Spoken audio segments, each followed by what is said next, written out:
عن عبد الله بن عباس رضي الله تعالى عنهما قال سمعت رسول الله صلى الله عليه وسلم يخطب بعرفات من لم يجد نعلين فليلبس الخفين ومن لم يجد إزارا فليلبس السراويل للمحرم.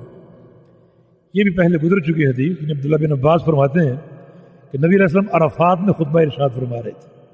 عرفات کے میدان میں وہ طویل خطبہ، اس میں یہ الفاظ بھی تھے جو محرم جوتے نہ پائے، جس کے پاس جوتے نہ ہو تو وہ موزے پہن سکتا ہے، وہ موزے پہن سکتا ہے.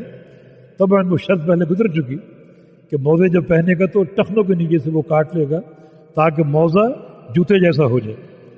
تو من لم یجد ازارا فلیلبس السراویل، اور جو شخص نیچے چادر ہے احرام کی نیچے لپیٹنے کے لیے، جس کو ازار کہہ لو یا تہبند کہہ لو، اگر وہ نہ ہو تو پھر وہ شلوار یا پاجامہ وغیرہ پہن سکتا ہے.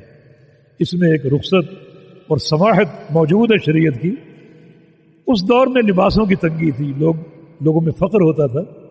آج اگر ایک حاجی لاکھوں روپے خرچ کر کے حج کرنے آ سکتا ہے تو کیا ایک چادر اس کے پاس نہیں ہوگی؟ تو اس وقت یہ رخصت تھی، بڑی اس کی ضرورت تھی اور تنگی تھی اور فقر تھا لوگوں کے پاس. لیکن آج کوئی اس کی گنجائش نہیں ہے، لیکن پھر بھی شریعت نے ایک جو ہے وہ گنجائش کا راستہ ہمیں دیا ہے.